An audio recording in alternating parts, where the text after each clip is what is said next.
Helmholtz function को free energy भी बोला जाता है किसी थर्मोडायनेमिक सिस्टम का अगर टेम्परेचर कांस्टेंट होता है तो, या फिर बोल सकते हैं आइसोथर्मल प्रोसेस के लिए।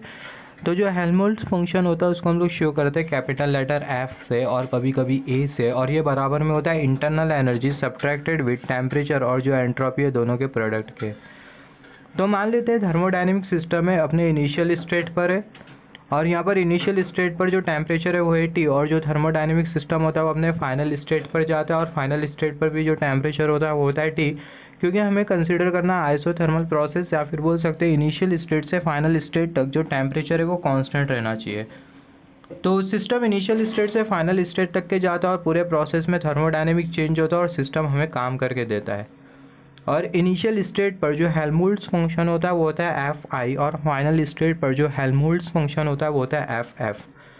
तो इनिशियल स्टेट से फाइनल स्टेट तक जब सिस्टम जाएगा तो उस केस में पूरे प्रोसेस में जो थर्मोडायनेमिक सिस्टम होगा वो हमें काम करके देगा, और वो जो वर्क डन होगा जो कि हमें थर्मोडायनेमिक सिस्टम करके देगा इनिशियल स्टेट से फाइनल स्टेट तक, जो वर्क डन होगा वो एग्जैक्टली बराबर में होगा, या फिर बोल सकते वो कम होगा जितना हेल्महोल्ट्ज़ फंक्शन खर्च हो गया इनिशियल स्टेट से फाइनल स्टेट तक। मतलब पूरे प्रोसेस में जो थर्मोडायनेमिक सिस्टम होगा वो हमें काम करके देगा, और वो जो वर्क डन होगा वो लेस देन इक्वल टू होगा जितना हेल्महोल्ट्ज़ फंक्शन खर्च हो गया इनिशियल स्टेट से फाइनल स्टेट तक। If change in thermodynamic parameter is at constant temperature, अगर थर्मोडायनेमिक पैरामीटर में जो चेंज हो रहा है अगर वो कांस्टेंट टेम्परेचर पे, या फिर बोल सकते हैं अगर आइसोथर्मल प्रोसेसेस है, तो उस केस में जो वर्क डन होगा जो कि हमें थर्मोडायनेमिक सिस्टम करके देगा वो कम होगा, या फिर बोल सकते हो बराबर में होगा जितना हेल्महोल्ट्ज़ फंक्शन खर्च हो गया इनिशियल स्टेट से फाइनल स्टेट के बीच, या फिर बोल सकते हैं जो हेल्महोल्ट्ज़ फंक्शन का जो डिफरेंस होगा इनिशियल स्टेट से फाइनल स्टेट के बीच उसके कंपैरिजन में जो वर्क डन होगा वो या तो कम होगा या फिर बराबर में होगा। तो कब कम होगा और कब बराबर में होगा उसके बारे में अभी हम लोग बात करेंगे। तो जो वर्क डन होगा वो लेस देन इक्वल टू होगा जितना जो हेल्महोल्ट्ज़ फंक्शन का जो डिफरेंस है इनिशियल स्टेट से फाइनल स्टेट तक उसके कंपैरिजन में। Work done is less than equal to the differences in between the Helmholtz function from initial state to final state। तो यहाँ पर ये जो इक्वेशन है वो वैलिड होगा अगर प्रोसेस अगर आइसोथर्मल होता है तो, या फिर हम लोग बोल सकते हैं जो हेल्महोल्ट्ज़ फंक्शन है उसको हम लोग सिर्फ आइसोथर्मल प्रोसेस के लिए ही कंसीडर कर सकते हैं। तो यहाँ पर ये जो वर्क डन होगा वो बराबर में होगा अगर प्रोसेस अगर रिवर्सिबल आइसोथर्मल प्रोसेस होता है, रिवर्सिबल आइसोथर्मल प्रोसेस या फिर बोल सकते हैं रिवर्सिबल प्रोसेस होता है कांस्टेंट टेम्परेचर पर, तो उस केस में जो वर्क डन होगा बराबर में होगा जितना जो हेल्महोल्ट्ज़ फंक्शन खर्च हो गया उसके। तो यहाँ पर अगर हम लोग देखें अभी हमें दोनों इक्वेशन के बारे में बात करना है, दोनों इक्वेशन को अभी हम लोग प्रूव करेंगे या फिर कंसिडर करेंगे दोनों इक्वेशन को।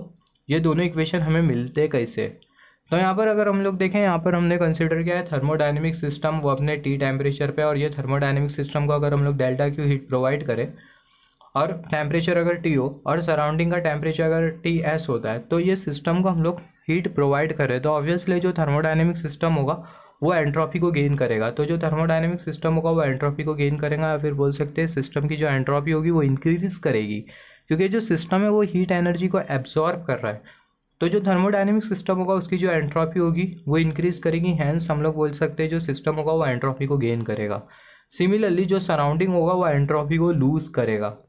तो हम लोग बोल सकते हैं जो एंट्रोपी होगा जो कि thermodynamic system entropy gain by thermodynamic system वो होगा डी एस, और जो entropy lost by thermodynamic system वो बराबर में होगा delta Q divided by T. तो यहाँ पर अभी हम लोग कंसिडर करेंगे क्लॉजेस इनइक्वालिटी और हम लोग फाइंड आउट करेंगे नेट चेंज इन एंट्रोपी। तो क्लॉजेस इनइक्वालिटी के हिसाब से D S minus delta Q divided by T, ये जो पूरा जो टर्म होगा वो ग्रेटर देन इक्वल टू होगा जीरो के कंपैरिजन में। तो सबसे पहले अगर हम लोग देखें जो नेट चेंज होगा एंट्रोपी में वो पॉजिटिव होगा या फिर नेगेटिव होगा, या फिर बोल सकते हैं जो नेट चेंज होगा वो या तो इंक्रीमेंट होगा या फिर डिक्रीमेंट होगा। तो क्या होगा उसके बारे में भी हम लोग बात करते हैं। तो यहाँ पर अगर हम लोग देखें जो डी एस है वो हमें इंडिकेट कर रहा है entropy gain by thermodynamic system minus delta Q divided by T, ये हमें शो कर रहा है entropy lost by the surrounding.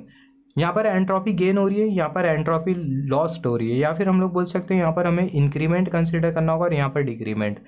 तो एंट्रोपी में इंक्रीमेंट मतलब पॉजिटिव, एंट्रोपी में डिक्रीमेंट मतलब नेगेटिव, प्लस माइनस ये हमें मिल जाएगा जीरो। तो यहाँ पर अगर हम लोग देखें जो नेट चेंज होगा एंट्रोपी में वो डिक्रीज तो नहीं करने वाला है, जो नेट चेंज होगा एंट्रोपी में वो या तो जीरो के बराबर में होगा, जीरो के बराबर में तब होगा जब प्रोसेस रिवर्सिबल होगा, और जो नेट चेंज होगा एंट्रोपी में वो इंक्रीज करेगा, मतलब जो नेट एंट्रोपी होगी वो इंक्रीज करेंगी जिसकी वजह से जो टर्म है वो ग्रेटर देन इक्वल टू है जीरो के कंपैरिजन में। तो अगर हम लोग देखें, अगर हम लोग रिवर्सिबल प्रोसेस कंसिडर करेंगे, ये हमने डिस्कस किया था entropy change in irreversible process. तो अगर हम लोग रिवर्सिबल प्रोसेस कंसिडर करें तो उस केस में जो नेट चेंज होती है एंट्रोपी में वो कांस्टेंट होती है। तो ये टर्म के बारे में हमने ऑलरेडी डिस्कस किया है। तो यहाँ पर ये जो टी होगा उसको हम लोग डी एस के साथ मल्टीप्लाई कर देंगे तो हमें मिल जाएगा t D S minus delta q greater than equal to zero. इसको हम लोग अरेंज करके कुछ इस तरीके से लिख सकते हैं, t into d s greater than equal to delta q. अभी अगर हम लोग कंसिडर करें first law of thermodynamics, first law of thermodynamics के हिसाब से amount of heat energy given to the thermodynamic system is equal to change in internal energy, जो कि हमें इंडिकेट कर रहा है d u, plus work done by the thermodynamic system, just wait for a second, plus work done by the thermodynamic system. यहाँ पर ये हमने फर्स्ट लॉ ऑफ थर्मोडायनेमिक्स का डिफरेंशियल फॉर्म कंसिडर किया है। यहाँ पर अगर हम लोग देखें, यहाँ पर ये डेल्टा क्यू की जगह आ जाएगा टी डी एस, जैसे कि हमने यहाँ पर डिस्कस किया था, जो टी डी एस है वो ग्रेटर देन इक्वल टू है डेल्टा क्यू के कंपैरिजन में। तो यहाँ पर ये जो टी डेल्टा क्यू की जगह आ जाएगा t D s greater than equal to d u plus delta डब्ल्यू। इसको हम लोग अरेंज करके कुछ इस तरीके से लिख सकते हैं, delta W plus D U less than equal to T D S. जो पूरा जो टर्म होगा वो लेस देन इक्वल टू होगा टी डी एस के कंपैरिजन में। इसके आगे हम लोग लिख सकते हैं delta W less than equal to T D S minus D U. अभी हम लोग क्या करेंगे, जो पूरा जो इक्वेशन होगा उसको हम लोग इंटीग्रेट कर देंगे, जिसके वजह से हमें मिल जाएगा टोटल वर्क डन। तो हमें मिल जाएगा integration of delta W less than equal to, यहाँ पर जो टी होगा, ये जो टी होगा उसको हम लोग कॉमन आउट कर लेंगे, क्योंकि जो टेम्परेचर है वो है कांस्टेंट, आइसोथर्मल प्रोसेस है, टेम्परेचर कांस्टेंट है, तो टी को हमने कॉमन आउट कर लिया। Integration of D S minus integration of D U. यहाँ पर हम लोग वर्क डन के रेस्पेक्ट में इंटीग्रेट कर रहे हैं, तो जो इनिशियली जो वर्क डन होगा वो होगा जीरो, और फाइनल स्टेट पर जो वर्क डन होगा वो होगा डब्ल्यू। यहाँ पर अगर हम लोग देखें, यहाँ पर हम लोग जो इंटीग्रेट कर रहे हैं वो किसके रेस्पेक्ट में इंटीग्रेट कर रहे हैं, हम लोग एंट्रोपी के रेस्पेक्ट में इंटीग्रेट कर रहे हैं। इनिशियल स्टेट पर जो एंट्रोपी होती है वो होती है एस आई, और फाइनल स्टेट पर जो एंट्रोपी होती है वो होती है S F, minus integration of D U. यहाँ पर हम लोग इंटरनल एनर्जी के रेस्पेक्ट में इंटीग्रेट कर रहे हैं। इनिशियल स्टेट पर internal energy U I, final state पर इंटरनल एनर्जी यू एफ। इसके आगे हम लोग लिख सकते हैं work done less than equal to T S subscript में एफ माइनस टेम्परेचर एंट्रोपी दोनों का प्रोडक्ट सब स्क्रिप्ट में आई, माइनस इंटरनल एनर्जी सब स्क्रिप्ट में एफ माइनस इंटरनल एनर्जी सब स्क्रिप्ट में आई। मतलब जो इनिशियल स्टेट में जो इंटरनल एनर्जी है वो, और फाइनल स्टेट में जो इंटरनल एनर्जी है वो। तो यहाँ पर अगर हम लोग डिस्कस करें, जैसे कि हमने डिस्कस किया था, इनिशियल स्टेट में भी इंटरनल एनर्जी होती है और फाइनल स्टेट पर भी इंटरनल एनर्जी होती है। मगर जो आइसोथर्मल प्रोसेस होता है उसमें जो इंटरनल एनर्जी होती है उसमें कोई चेंज नहीं होता, क्योंकि आइसोथर्मल प्रोसेस में टेम्परेचर कांस्टेंट होता है और जो इंटरनल एनर्जी होती है वो टेम्परेचर का फंक्शन होती है। तो यहाँ पर अगर हम लोग देखें, इसके आगे हमें मिल जाएगा, यहाँ पर जैसे कि हमने डिस्कस किया था, हाँ यहाँ पर हमने डिस्कस किया था या इंटीग्रेशन में हमने कंसिडर किया था। तो यहाँ पर अगर हम लोग देखें, ये हमें फाइनल स्टेट में जो इंटरनल एनर्जी होगी वो, इनिशियल स्टेट में जो इंटरनल एनर्जी होगी वो। इसके आगे हम लोग लिख सकते हैं जो वर्क डन होगा less than equal to temperature entropy दोनों का प्रोडक्ट सब स्क्रिप्ट में F minus T S subscript में I minus U F plus U I. यहाँ पर अगर हम लोग देखें, ये माइनस माइनस हो जाएगा प्लस, जिसकी वजह से यहाँ पर हमें मिला प्लस। इसके आगे हम लोग लिख सकते हैं work done less than equal to U I minus T into S subscript में I minus U F minus T S और सब स्क्रिप्ट में आ जाएगा एफ। तो यहाँ पर अगर हम लोग देखें, ये वाला जो टर्म है वो हमें इंडिकेट कर रहा है जो इनिशियल स्टेट में जो हेल्महोल्ट्ज़ फंक्शन है वो, और यहाँ पर ये वाला जो टर्म है वो हमें इंडिकेट कर रहा है फाइनल स्टेट में जो हेल्महोल्ट्ज़ फंक्शन है वो।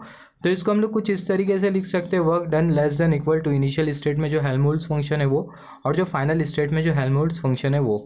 यहाँ पर अगर हम लोग देखें फॉर रिवर्सिबल प्रोसेस हमें ये इक्वेशन मिलेगा, अगर फॉर इरिवर्सिबल प्रोसेस के लिए ये इक्वेशन होगा। इरिवर्सिबल प्रोसेस के लिए जो वर्क डन होगा वो लेस देन होगा जितना जो हेल्महोल्ट्ज़ फंक्शन खर्च हो गया उसके कंपैरिजन में इनिशियल स्टेट से फाइनल स्टेट के बीच, और रिवर्सिबल प्रोसेस में जो वर्क डन होगा वो बराबर में होगा जितना जो हेल्महोल्ट्ज़ फंक्शन जो खर्च हो गया है उसके कंपैरिजन में। तो work done is equal to F I minus F F for reversible process.